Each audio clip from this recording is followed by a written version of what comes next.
todos ellos judíos, empezaron a reunirse todos los miércoles en la sala de espera de Freud, en lo que acabaría por conocerse como la Sociedad de los Miércoles. El tema de su primera reunión tenía mucho que ver con Freud, el sentido de fumar tabaco. En aquel momento Freud fumaba de 20 a 25 cigarros diarios. Otro tema interesante podrían haber sido los garabatos, en concreto los garabatos de Freud. Imágenes inconscientes y signos como estos que le gustaba hacer durante las reuniones de la sociedad. Freud continuó escribiendo durante aquellos años y alcanzó un éxito sorprendente con un libro que ilustraba el inconsciente con ejemplos de la vida cotidiana y que introducía una de sus más famosas ideas, el error freudiano.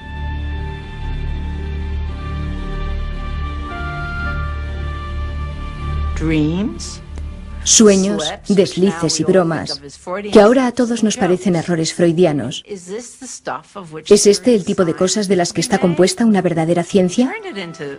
Él consiguió que así fuera, y aquello fue algo digno de mérito.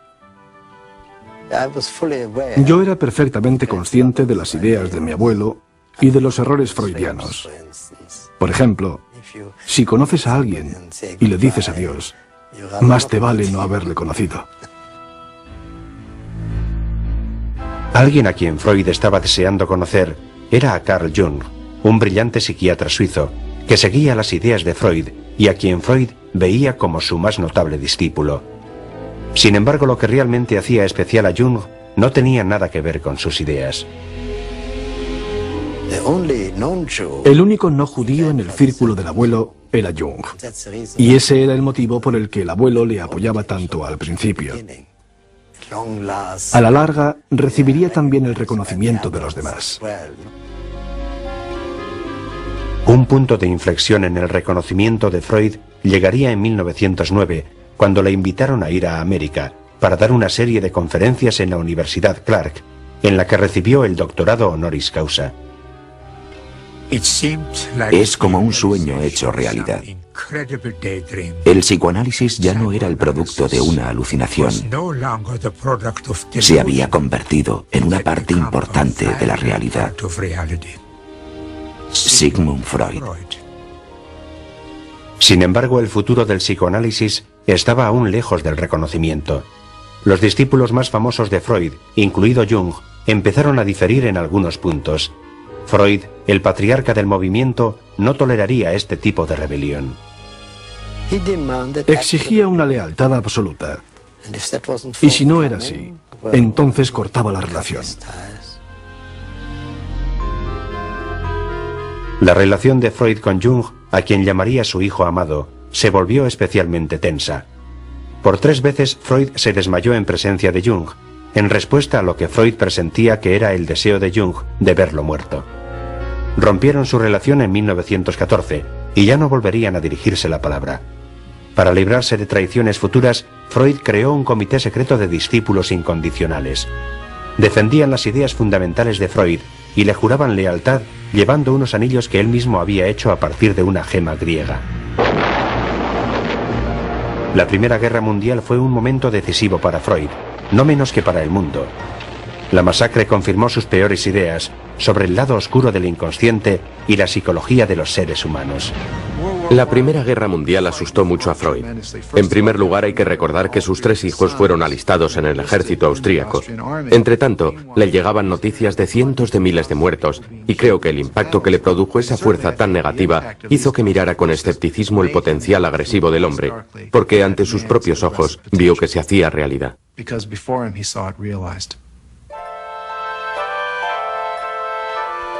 La guerra golpeó duramente a Freud, tanto en el plano personal como en el filosófico. Pasó los inviernos tiritando de frío en su estudio, intentando trabajar. Las cosas le iban tan mal que Freud pidió que le pagaran en patatas por un trabajo escrito. Los malos tiempos continuaron después de la guerra. Sophie, la hija favorita de Freud, murió por desnutrición y neumonía en 1920. 6 semanas después de su muerte, publicó uno de sus más oscuros y controvertidos trabajos, Más allá del principio del placer. En él, Freud argumentaba que hay un instinto en los humanos más allá de la libido, un instinto agresivo, un instinto mortal. Desarrolló su doble teoría de Eros y Tánatos. Thanatos era el impulso agresivo, destructivo, que definió tan propio e instintivo en el ser humano como Eros, que era el impulso amoroso y constructivo. Después de la Primera Guerra Mundial es cuando empieza a formularse el impulso agresivo. El hombre tiene una necesidad primaria de destruirse a sí mismo cuando se le deja libre. En 1923 le sobrevino otro duro golpe cuando desarrolló un tumor cancerígeno en la boca y le tuvieron que quitar una gran parte de la mandíbula. Aquella fue la primera de 33 operaciones en 16 años. Freud tenía que llevar una prótesis tan grande en la mandíbula que acabaron por llamarle el monstruo. Extremadamente doloroso, tenía que quitársela y limpiarla a diario, así que se habilitó una habitación especial en Vargasa 19, Viena, destinada a estos menesteres.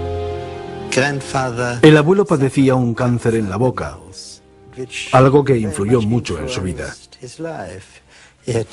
Tenía dificultades para hablar y para comer. Aquello le hizo más introvertido. Ya no se te ocurría acercarte y sentarte en sus rodillas, por ejemplo. A pesar del cáncer, Freud no pudo dejar su adicción al tabaco, un error imperdonable para el terapeuta más famoso del mundo.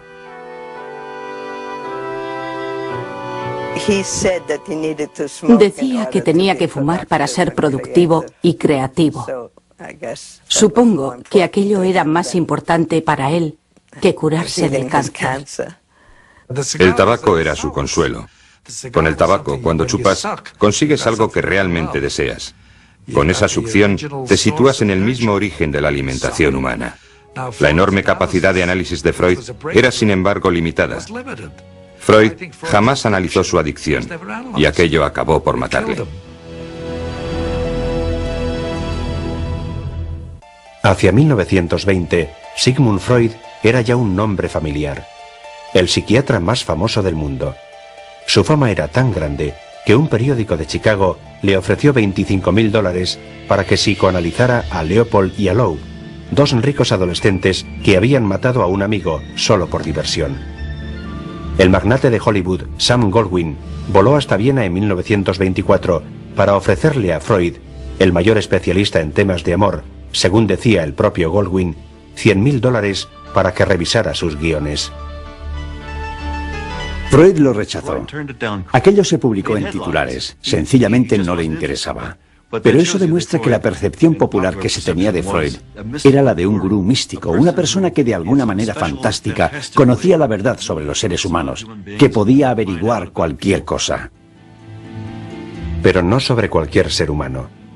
A las que nunca pudo llegar a entender fue a las mujeres, o como él las llamaba, el continente oscuro.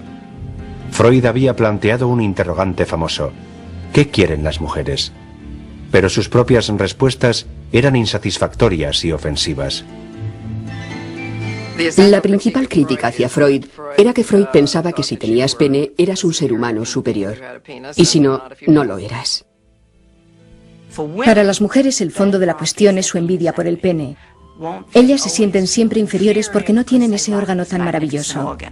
Según Freud, una mujer en torno a los 30 años tenía ya una personalidad tan rígida que era imposible cambiar.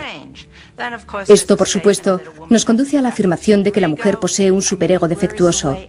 Me pregunto cómo se sale de este tipo de afirmación. Freud, por supuesto, no tenía mucho contacto íntimo con mujeres. Después de su mujer, se sentía muy próximo y cada vez más dependiente de su hija menor, Anna, quien también se convirtió en psicoanalista. Demasiado cercano, quizás. En 1918, Freud rompió una norma del psicoanálisis cuando comenzó secretamente a analizar a su